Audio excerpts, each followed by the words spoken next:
Hello everyone, good morning. আমি মৌসুমি, আবার একটা নতুন ব্লগে তোমাদের সবাইকে ওয়েলকাম। বন্ধুরা, এখন বাজে সকাল 6টা। তো দেখো, আমি চারিদিকে জানলা দরজা খুলে নিচ্ছি, আর বাইরে তো মুষলধারে বৃষ্টি হচ্ছে। পুরো নিম্নচাপ হয়েছে কদিন ধরে, সোমবার থেকে বৃষ্টি বৃষ্টি, আর বুধবার থেকে তো মুষলধারে বৃষ্টি হচ্ছে। কবে যে কমবে জানি না। আর জামা কাপড় তো হচ্ছে ধুয়ে ধুয়ে ঘরে প্যান্ডেল করছি আর কি। তো চলো বন্ধুরা, ব্লগটা স্টার্ট করি। তো ঘুম থেকে উঠে রেডি সেডি হয়ে গেছি, ফ্রেশ হয়ে। তো এখন আমি যে আমার সকালের ওষুধটা খেয়ে নিলাম, এবার মর্নিং এক্সারসাইজ স্টার্ট করব। তো তার আগে ঘরে জানলা দরজা সব খুলে নিয়েছি, যাতে বাইরের একটু ঠান্ডা হাওয়াটা আসে। নাহলে বর্ষাকালে ঘরে মানে জানলা দরজা বন্ধ থাকলে ঘরে না কেমন একটা বিচ্ছিরি টাইপের স্যাঁতস্যাঁতে গন্ধ হয়। তো তারপরে যাই হোক, এখন এক্সারসাইজ হয়ে গেছে, এখন বাজে 7:30টার মতো। তো অনেকক্ষণ ধরে এক্সারসাইজ হওয়ার পরে একটু বসে গল্প করছিলাম সবাই মিলে। তারপরে চলে এসেছি রান্নাতে। আজকে রান্না করতে ইচ্ছে করছিল না, শরীরটা একদম ঝিমোচ্ছে। এই বৃষ্টি হচ্ছে না কদিন ধরে, আমার ভীষণ ঝিমুনি লাগছে।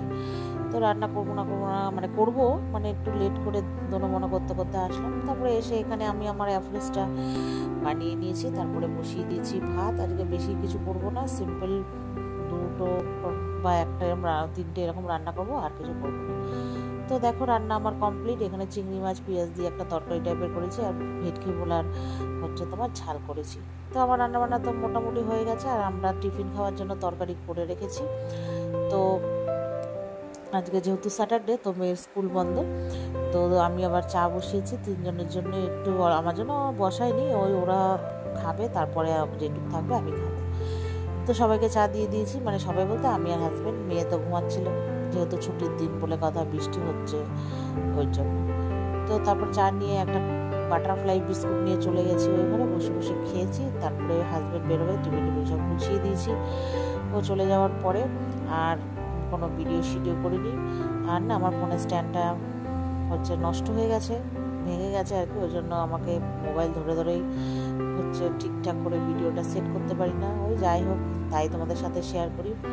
ওই জন্য তোমরা সেভাবে আমার ভিডিওটাকে পুরো ভালো মতো দেখতেও পাও না। তো যাই হোক, তারপরে আর ঘরের কাজকর্ম হয়ে গেছে। এবার বৃষ্টির দিনে যত তাড়াতাড়ি কাজকর্ম করে ফ্রেশ হয়ে যাবো, স্নান টান করে, ততই ভালো। তো সেটাই হয়েছে, ফ্রেশ হয়ে গেছি, পুজো টুজো দিয়ে এবার চলে এসেছি। সকালে টিফিন করবো, তো লুচি করেছিলাম, তরকারি তো আগেই করে রেখেছিলাম, তোমাদের সাথে শেয়ার করলাম। তবে যাই হোক, আমি আর মেয়ে খেলাম। খাওয়ার পরে দুজনে মিলে আড্ডা দিলাম, মেয়ে পড়াশোনা করলো, তারপরে আর ভিডিও করিনি। তারপরে দুপুরবেলা ভাত খাওয়ার পরে নিয়ে এসেছিলাম আইসক্রিম আর ফল। তো মেয়ে ওই কী সব বানিয়েছে ভিডিও, আইসক্রিমের ওপর পেয়ারা দিয়ে, তারপরে আপেল দিয়ে কী সব করেছে, ও ওই সব করছিল। তারপরে আমি দিয়েছিলাম একটা ঘুম থেকে উঠে ওকে নিয়ে গেছিলাম পড়াতে। আজকে পড়া ছিল ইংলিশ। তো পড়তে দিয়ে আমি চলে এসেছি মার বাড়ি। এতটা টাইম কী করবো, এবার এসে ছোটো ভাই বলছে নিচের পর্দাগুলো লাগা। আমি বললাম এখন না, থাক, পুজোতে না। ও বলছে না, এনেছিস লাগা। তো যাই হোক, এই যে দেখো, নিচতলায় নিচের ঘরে এই মেরুন কালার পর্দাগুলো এনেছে, যেহেতু নিচের ঘরেই সবাই এসে বসে। আর আমাদের তো পুরো একদম মেন রোডের রাস্তার উপরে বাড়ি, তো ধুলোটা একটু বেশি হয়, মা তো পারবে না সবসময় কাটতে, ওই জন্য ডিপ কালারটা লাগিয়েছি। তো কেমন হলো বন্ধুরা, হয়েছে পর্দাটা বলো, জানিও আমাকে একটু। তো তারপরে চলে এসেছি মা বাবুর ঘরে, তারপরে এসে এই ঘরেও লাগালাম। তারপরে লাগানোর পরে মাদের ঘরের এবার দরজায় লাগাবো। দরজার পর্দাগুলো এত বড় লাগানোর পর কি করেছি, খুলে দিয়েছি বলতে লাগিয়েছি, এত পুরো একদম মাটিতে লুটুপুটু খাচ্ছে। তো তারপরে আমি চলে গেছি মেয়েকে আনতে। মেয়েকে নিয়ে এসে তারপরে আবার মার ঘরে যে দরজার পর্দাগুলো ছিল দুটো ঘরে, ওগুলো বার করে অন্য জায়গায় লাগিয়েছি, পরে তোমাদের সাথে শেয়ার করব। তারপরে আমাদের এই মার বাড়ি আর পাশেই মাঠ, ওখানে আজকে ওরা যাবে শিবের মাথায় জল ঢালবে। তো তার আগে ওই যে কী করে না, বাঁক নিয়ে কী করে জল ঠল ভরে আসে, ওইসব গান টান চালিয়ে দুদিন ধরে ওইসব আনন্দ করছে। তারপর আজকে রাতেই ওরা বেরোবে। তো একটু ভিডিও করলাম, ভালোই লাগলো বলে বাবার। তো তারপরে চলে এসেছি মেয়েকে নিয়ে। তারপরে ঘরে এসে এবার মার বাড়িতে তো পনির রান্না করব। তো আজকে পনিরটাকে বেশ সুন্দর করে অনেক দিন পর নিজের মনের মতো পনিরটা রান্না করতে পেরেছি। রান্না করেছিলাম চিলি পনির, আর তারপরে আমাদের বাড়িতে এসে আবার এক দিদি আর ওর দিদির ছেলের মেয়েকে নিয়ে। তো মা ওদের সাথে কথা বলছে, চা টা করেছে, আমিও চা খেয়েছি। তারপরে ও মা কথা বলছে আর আমি এদিকে রান্না করছি।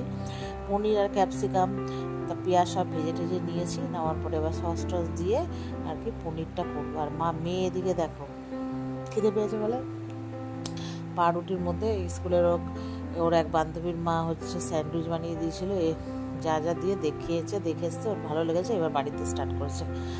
কর্ন দিয়ে সস, মেয়োনিজ আর হচ্ছে টমেটো সস দিয়ে মিক্সিং করে গোলমরিচ, তো কর্ন, পনির, ক্যাপসিকাম, পেঁয়াজ সব দিয়ে করে রেখেছে। আমাকে বলছে তুমি একটু বাটারে ভেজে দাও।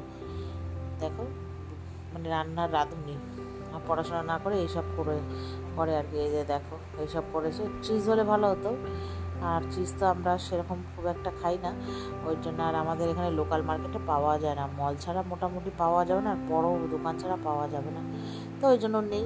তো যাই হোক, তারপরে মেয়েকে হচ্ছে তাওয়ার মধ্যে করে দিলাম বাটার দিয়ে পাউরুটি, তো ও খেয়েছে আর বাবুকে মনে দিয়েছে। চলো ভিডিওটা তোমরা দেখতেই পাবে। তো আমার এই পেঁয়াজ এগুলো ভাজা হয়ে গেছে, পরে আমি তুলে নিলাম। তারপরে এবার সব মশলা দিয়ে, রসুন আদা বাটা ছিল, আর লঙ্কা গুঁড়ো, জিরে গুঁড়ো, আবার লঙ্কা গুঁড়ো আর হলুদ, নুন, মিষ্টি দিয়ে কষিয়ে সস টস দিয়ে এবার চিলি পনিরটা রেডি করে নেব। মানে ক্যাপসিকাম পেঁয়াজগুলো দিয়ে একটু নেড়ে এবার পনিরটা দিয়ে নেড়ে নামিয়ে নেব। তো দেখো আজকে কালারটাও ঝম্প এসছে, আজকে সব মানে একদম পনিরটা ঝাঁকা নাকা হয়েছে। অনেক বছর পর আমার আজকে মানে এতদিন পর সাকসেস হলো পনির রান্নাটা। মানে আজকে সকালবেলায় চিলি পনিরের একটা হঠাৎ করে রেসিপি দেখেছিলাম, মানে করতাম, মানে পনিরটা কী হতো, আমি মানে ভাজাটা ঠিকঠাক হতো না বলে গলে যেত। তো আজকে অনেক দিন পর একদম ঠিকঠাক হয়েছে, ওটাতেই খুশ। তো তারপর একটু গোলমরিচ, আগের পুরোনো প্যাকেটটা শেষ হয়ে গেছে, নতুন একটা প্যাকেট কেটে চিলি চিকেনে দেবো। তো মেয়ে বললো আমাকে একটু দিয়ে দাও, ওকে একটু দিয়ে দিলাম। আর এখানে বাটারটা দিয়ে এই যে দেখো তাওয়ায় সেঁকে দিচ্ছি বেশ কড়কড়া করে। আমার মেয়ে একটু কড়কড়া খেতে খুব ভালোবাসে। তো এই হচ্ছে ওর স্যান্ডউইচের দেখতে কেমন হয়েছে বলো। আর চিলি পনির আমার ডান। তো একটু আমি নিজে নিয়ে দেখবো যে কেমন হয়েছে, নুন মিষ্টি সব ঠিকঠাক আছে নাকি। তো চলো, মেয়েটা আর আমার মেয়ের হচ্ছে ওই স্যান্ডউইচ আর আমার হচ্ছে পনির নিয়ে। তো দেখো স্যান্ডউইচ তো কমপ্লিট। তো চলো এবার পনির আর স্যান্ডউইচ নিয়ে ঘরে, মা বাবু টিভি দেখছে, তো ওখানে যাব। তো নিয়ে চলে এসেছি। এবার বাবুকে একটা দিয়েছে, বাবুকে বলছে বাহ ভালোই তো হয়েছে। তারপরে হচ্ছে আমি পনির খাচ্ছিলাম, মাকে বললাম টেস্ট করে দেখো, অনেকদিন পর সাকসেসফুলি বানিয়েছি। তো কোনো কিছু দেখবে নিজে অনেক দিনের চেষ্টার পর ভালো হলে নিজেরও খুব আনন্দ লাগে। তো যাই হোক, মেয়ে দাদু এদিকে খাচ্ছে আর আমি আর মা হচ্ছে এদিকে একটু পনির খেলাম। তো বাবুকে পনির, রুটি এগুলো এনে দিলাম, বাবু সব রাতের খাবার খেলো আর কি, ওই যে মা এনে দিয়েছে। তো তারপরে আমরা বাড়ি চলে এসেছি। এই পর্যন্ত ভিডিওটা বন্ধুরা, যদি ভালো লাগে লাইক শেয়ার করো আর সাবস্ক্রাইব করো চ্যানেলটাকে। টাটা।